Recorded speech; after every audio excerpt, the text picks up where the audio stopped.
Yes, we're back. Welcome to Cybernet with me, Lucy Longhurst.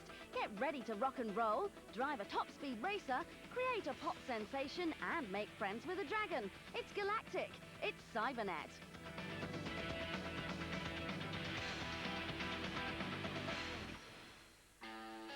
The greatest Formula One game on any console is undoubtedly Formula One World Grand Prix for the N64. We were trembling with excitement when we finally got our hands on the sequel and couldn't wait to find out how Formula One World Grand Prix 2 had been improved. Taking the lead. The good news for beginners is that you can play it as a simple arcade racer and crash into other people without incurring damage. Or for a more realistic game, players can customize their car's setup and plan complicated race strategies. The bad news is that all the cars and drivers available in this new game are already out of date. Because of complicated licensing arrangements, all the data is based on the 1998 season and not 1999. You're pulling away. Cooper is 17 seconds ahead. However, knowing the outcome of the 1998 season allows programmers to include a challenge feature. This gives you the chance to recreate some of the most dramatic moments of the real 1998 season and change the result. The computer car's artificial intelligence has been improved too, and your opponents are now vulnerable to random mechanical failures. If you own the original game, there aren't enough new features to justify buying this, but if you're looking for your first Formula One experience, this is the best.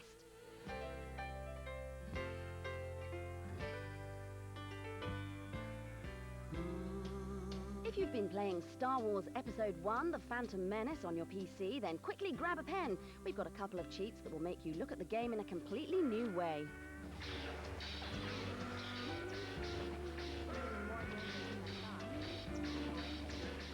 If you don't like the high camera viewpoint, then try this. Press backspace during gameplay and then type naughty naughty. This will move the camera much lower down and give you a Tomb Raider-like perspective.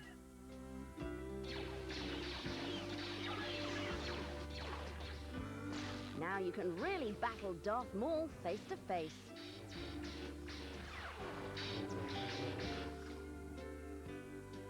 Next, hit backspace again and type drop a beat. This should make your world become a bit less stable. Something is amiss here. Be careful though, a wobbly world can easily make you feel a little ill. I think I'm gonna be sick.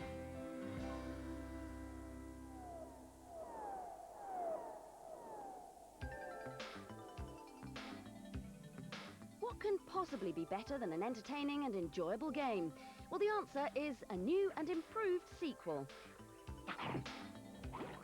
Sequels are everywhere, and can you guess what Spyro the Dragon, one of the most successful games in recent years, will shortly be followed by? Spyro the Dragon 2, of course.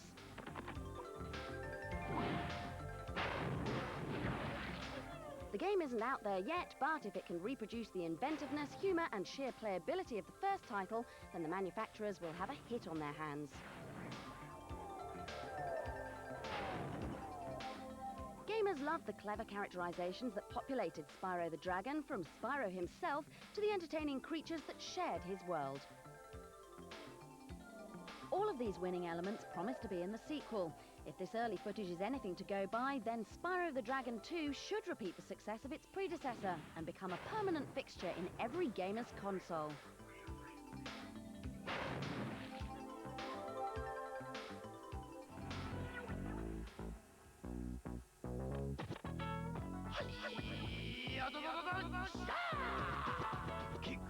Time for the second of our two sequels now, so get ready for some musical fun. Many challenges coming at ya. Back to the fire.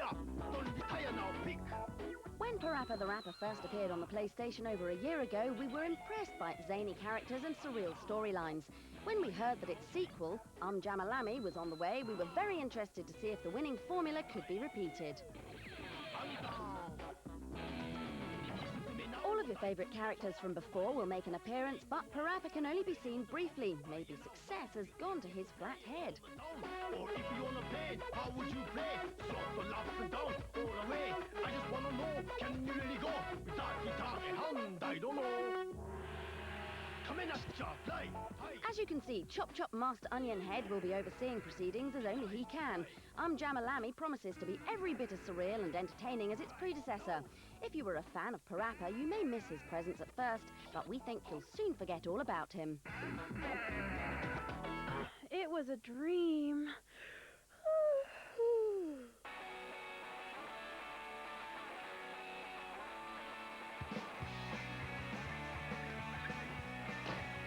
It's hard work trying to become a multi-millionaire rock star, but it's something that everybody wants to try.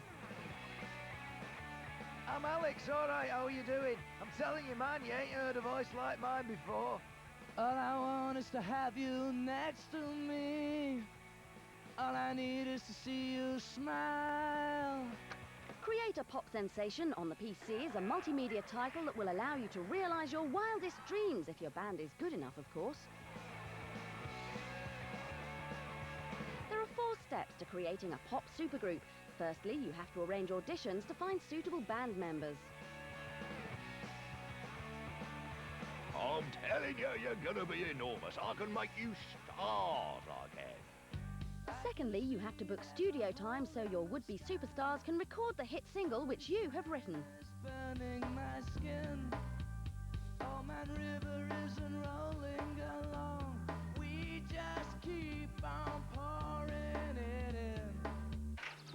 Thirdly, your group has to prove themselves on the stage, and only a really good band can succeed in sending the crowd wild. I can see there's a hole in the sky. Sunshine. Fourthly, your record has to enter the charts. If your single fails, then you can forget your dreams of pop stardom. We just keep on pouring it in. If you take your music much more seriously, why not try a portable PC studio? Cakewalk's Home Studio 8 is a package for your PC that will allow you to record and mix your own music.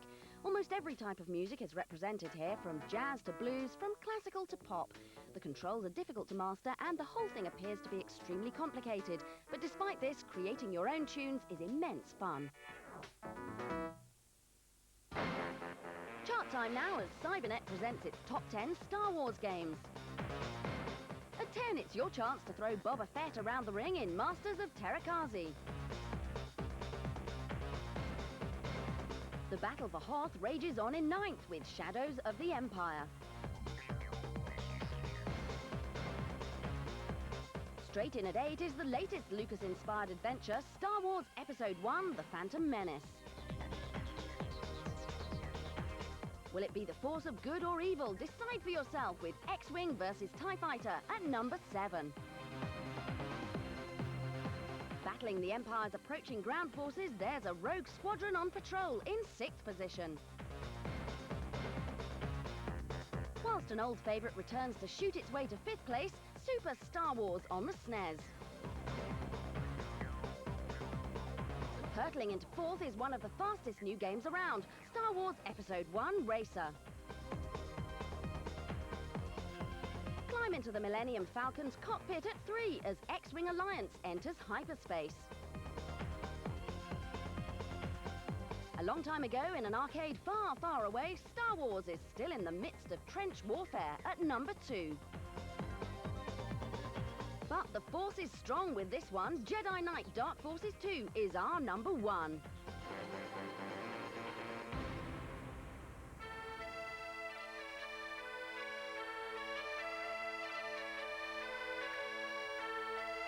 If you need a break from all this Star Wars action, then where better to go than 13th century Scotland, courtesy of Braveheart on the PC.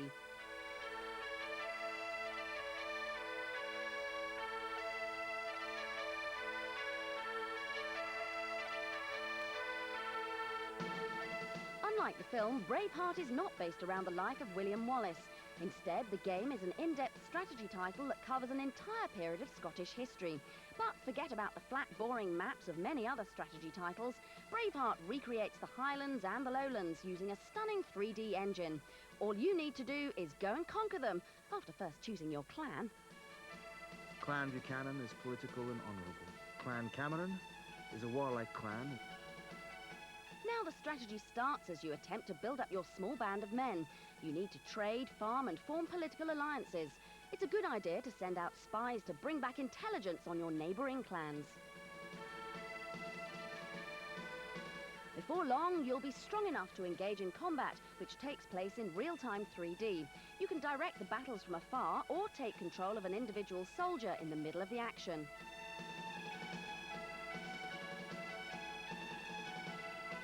The depth and scope of the game are initially very daunting, but the training levels will soon teach you the basics.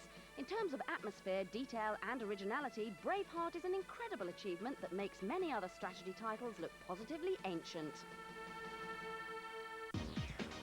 Okay, time for our competition now, so grab a pen. This week's prize is a PlayStation together with a copy of Driver to play on it. So rev up your engines, take to the streets and feed your need for speed with this sensational driving game. To win this prize, just call our number and give your answer to this question. Who played William Wallace in the movie Braveheart? Was it A, Mel Gibson, B, Ivor Gibson, or C, Homer Simpson?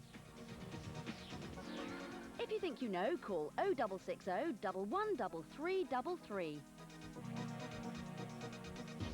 Please dial carefully and don't forget to ask permission from the person who pays the telephone bill first. We'll put up the question and number again at the end of today's show, so get dialing and good luck.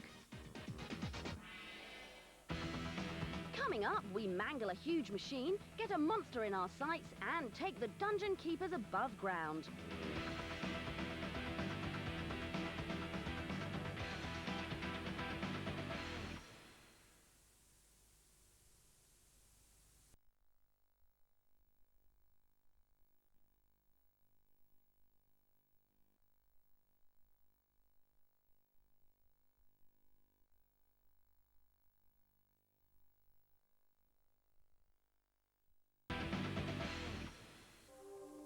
Prepare yourself for a battle of huge proportions.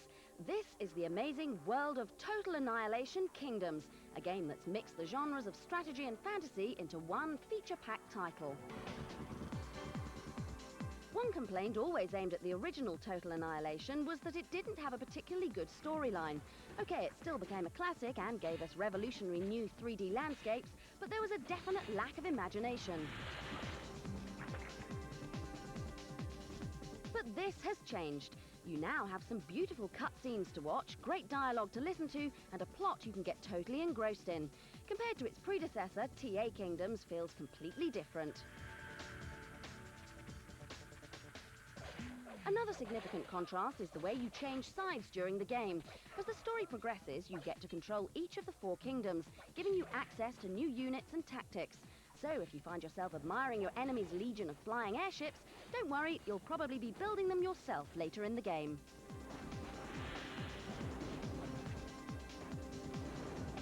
Although some fans might be disappointed at the smaller range of units and rather limited multiplayer section, who cares? Total Annihilation Kingdoms is the best real-time strategy game ever. So watch out, Tiberian Sun. You're going to have to be good to beat this one.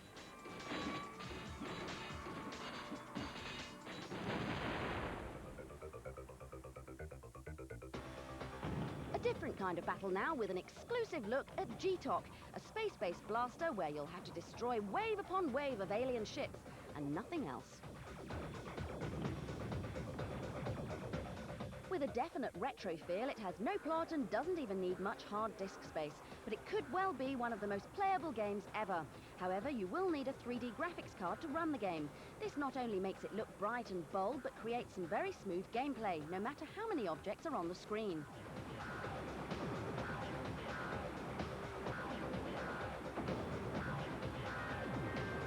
Over many different levels, ranging from deserts to open space, G-Talk should appeal to all those gamers who just want some quick, enjoyable arcade action.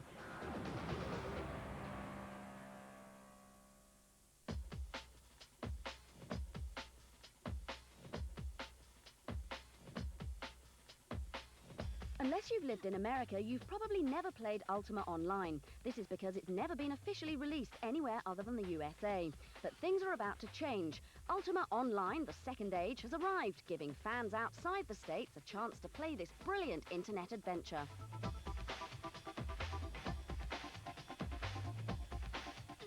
celebrate its release, we met up with Lord British, the man behind the epic Ultima series. And although we loved playing the original, we just had to know what improvements he'd made. Some of the key new features are that first, it has a much larger geography. It's about 30 to 50% larger a game with all kinds of new creatures and weapons and territories to explore. It also has a universal translator built in the sense that when you install the game, you can indicate what your native language is, and automatically the game will translate out of your native tongue and into the native tongue of whatever anybody else has set on their terminal. So we're actually very excited about that. By allowing more people to take part, Ultima Online has become not only great fun, but also a great way to chat to players abroad. One feature that wasn't implemented, however, was a first-person view. So why has the new game remained two-dimensional? In Ultima Online, we considered whether we should do a top-down perspective or a point-of-view 3D perspective. We actually selected a top-down perspective for a reason. And our reason for that is that in a social game where you're trying to work with a large number of other people, it's actually important to be able to see your friends and see what's going on around you in order to coordinate your activities. Well, that makes everything clearer. But what we want to know is, where did the distinctive Ultima logo come from? So I've got this snake symbol that has actually become a big part of both my personal life and even the Ultima series at this stage. This is a symbol that I made when I was about 11 years old. My mother's an artist, and I just happened to cut it out of silver when I was that old. However, then I soldered it around my neck. It's actually literally, there's no clasp on this thing. I can't take it off. With someone as dedicated and passionate as Lord British leading the way, Ultima Online, the second age, simply can't fail. The real world suddenly seems a lot less interesting.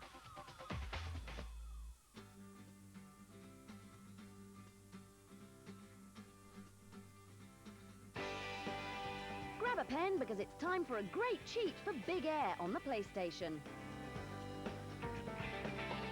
At the main menu, quickly press right, left, circle, square, and then select any free ride mode.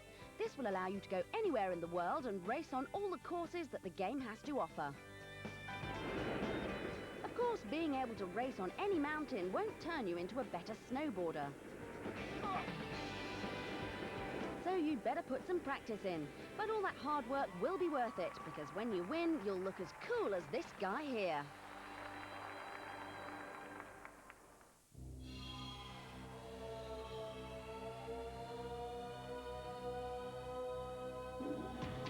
It took 2 years to make, but the antics of Dungeon Keeper 2's Guardians, Horny & Company, make for one of the best games ever. Dungeon Keeper 2 is the most fun you can have on your PC being bad. The programmers have not only created a brilliant game, but some monstrous egos as well. The Mistress and Horny are particularly afflicted. Feeling the need for a holiday, they recently broke out of the dungeon and teleported to our world to find out what we do for fun. We found them in London and asked the Mistress what's the best thing about living in a dungeon. You know what I like? I get to be bad all the time, but the best thing about this job is that my work is never done.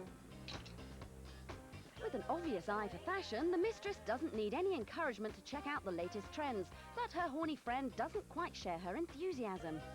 Well, I don't care what you think. I'm going to go try some stuff on.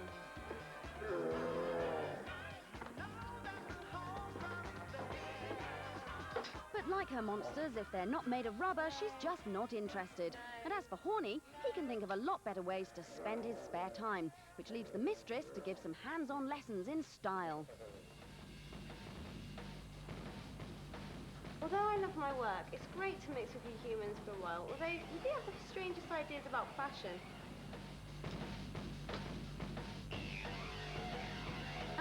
That guy's posing days are over. Meanwhile, Horny's got his own ideas about fun. And if he's ever going to attract the interest of the Mistress, he's going to need a pretty good ring and a pretty big gem.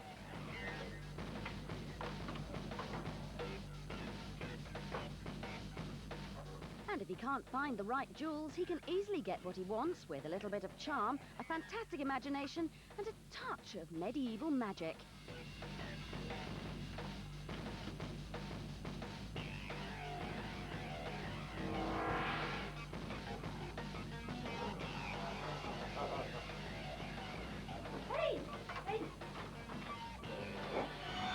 So what else did our teleporting tourists do on their visit? How was the entertainment? It's simply divine, especially the bit where they all stood up and threw their supplies across the arena. I don't think that was part of the show. Oh, well, if it wasn't, it should be. It's fantastic. Okay, well, we couldn't let them disappear without having a word with the big guy. So the film crew jumped into the portal to give the Horned Reaper the final word. Horned Reaper from Dungeon Keeper, first shot. Don't call me Horned. It's just Reaper. I see. And what will you be doing next, then? Next, we shall be doing even more with Keeper, taking it to new heights, more terrifying heights. Crazy, isn't it?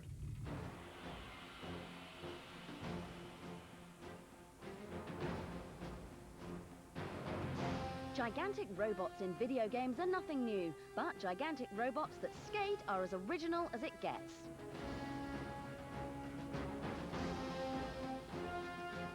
Heavy Gear 2 gives you control of a huge mechanoid warrior loaded down with enough weapons to open his own armory shop. As commander of your own robotic giant, you're given a whole host of missions to undertake, from which only a few mechs will survive. Hopefully, you'll be one of them. As you'd expect, weapons play a huge part in your bid for survival. Grenades and sniper rifles, as well as rockets, are the choice of most warriors. But it's the fact that you can slide around the combat arenas on roller skates fitted to every robot's feet that's really going to grab your attention. Weird. Add to that the detailed environments and the fact that you can be attacked from any angle, and you've got a game where the atmosphere can almost be tasted. Robotic fighting games just got a new champion, and Heavy Gear 2 is great. Shoot-'em-ups don't come with a much better reputation than Quake 2, but how does the PC monster fare on the N64? Well, different is one way to describe it, and less dynamic is another. Things don't work as well or give you as much pleasure as they do on the PC version. The monsters are less scary, the levels are less detailed, and therefore it all adds up to being much less fun. But wait a minute, let's have another look. The N64 is a totally different machine to the PC, and decent shoot-'em-ups are rare. This is a pretty good attempt, and certainly challenges Turok for the title of Best N64 Shoot-'em-Up. The levels have been redesigned, more thought has gone into the characters, and each scenario is full of tension, and the monsters are as tough as granite.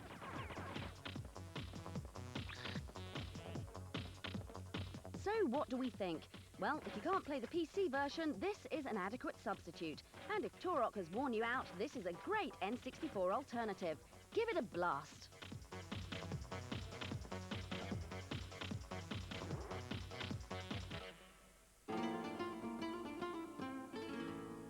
That's it for this show. We're off again, back to the Keeper's Lair. But don't forget, you can always try our competition to win a console. Until next time, feast your eyes on these awesome scenes from Dungeon Keeper 2. If you're afraid of the dark, carry a big stick. Oh, and light your way with Cybernet.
My character feels that the answer to this